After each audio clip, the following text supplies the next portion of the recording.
Well, you just want me to go straight ahead at it? Absolutely. Yeah. Okay. Well, thank you so much for the opportunity to speak to you again. We're really excited about being here at Marketplace 41.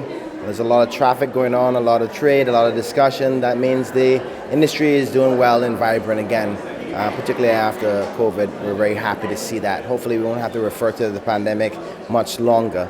But the signs are there that things are running well.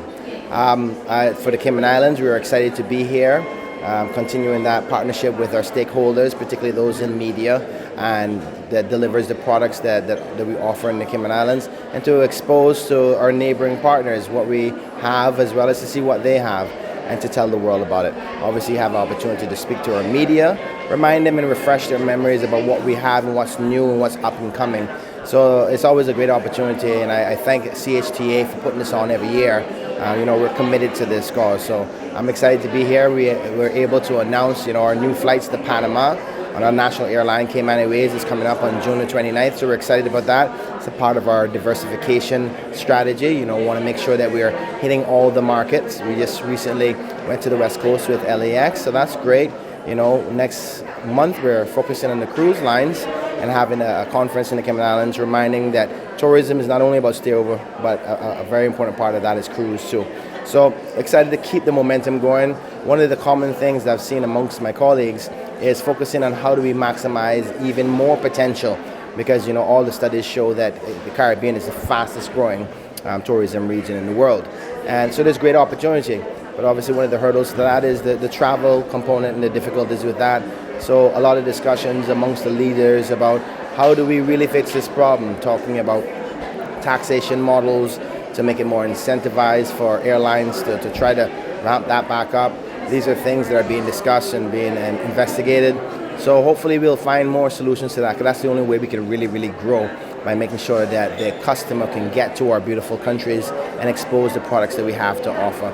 So, really exciting, moving at a steady pace, which is great, making sure that our partners who are not doing it as great, to be there to support them, because we're all in this together, particularly as me as the chairman for the CTO, to be there to support them. And air connectivity is probably one of the biggest challenges in that respect. You obviously had a whole bunch of leaders here this week, with Prime Minister kind of giving a huge endorsement at the forum. What are your kind of key takeaways from that? Well, it's great to see the Prime Minister, Mia Mottley, mention this issue, particularly as a leader. We are ministers within the CTO, which is a lower rank than the head of the country.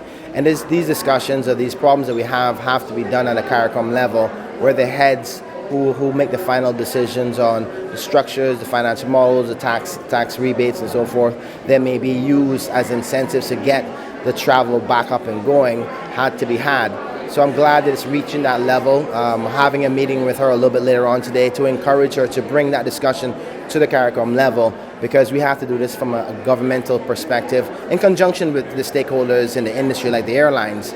But obviously with the challenges that they're facing with global shortages of pilots, as well as fuel costs and inflation going up, it's become even more difficult than it ever was before.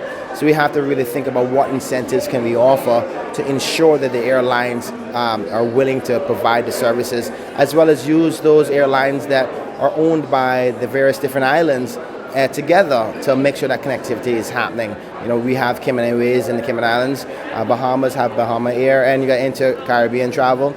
So these things we have to work in partnership. Obviously nobody wants to lose, but we can all win, particularly when we get more customers to our various countries. So the discussion is happening. Hopefully we'll find some great solutions soon, so we all can survive and make a profit for our constituents within our various countries.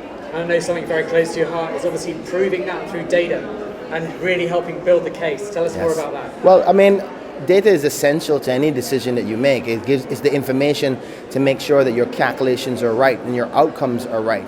And we have to do a better job of that. And there's been much discussion about AI and the purpose of it. I think that's where AI is most beneficial. We have to be more efficient in our collection and our technology use for our customers. And sometimes that takes some infrastructure to put in place and strategies so we can let the customer know that we want that information. But personal information is one that you have to be delicate on how you handle it and how you sell it, and give comfort to the customer that it's always going to be used in a positive way. So we're all working together as different countries, the ministers for tourism, on how we collect that, how we use it, how we analyze it, and doing it really quickly. Because in a global world today, things change really fast, and you need to have updated information. You can't wait 6 months for the data. You need it right away, so you can, shift if you need to within a short period of a season, whether it's high season or low season, because that's just the way the world works today. So emphasis on data collection and analysis. So you can have the data, but you don't know how to analyze it. So all of those facets that we have to put together that makes us deliver a better product for our customers that we love so much. And very much doing that at a regional level, working together with that data. Yes, that's what CTO is all about, is doing it where even if a smaller state doesn't have the ability to collect it or to analyze it properly, we can give them their proper reports and trends and numbers and what's the new best practices and expectations for the customer. So yes, it has to be done on a regional level, because I may have information, you may have information, but the information collectively together can tell us a truer picture. So yes, working together is a key component, but particularly the stakeholders, the industry stakeholders, being the hotels, the restaurants, the airlines, not only governmental level. So we all have to work together, because we all win when we do that. Mr. Bryan, thank you so much. No problem.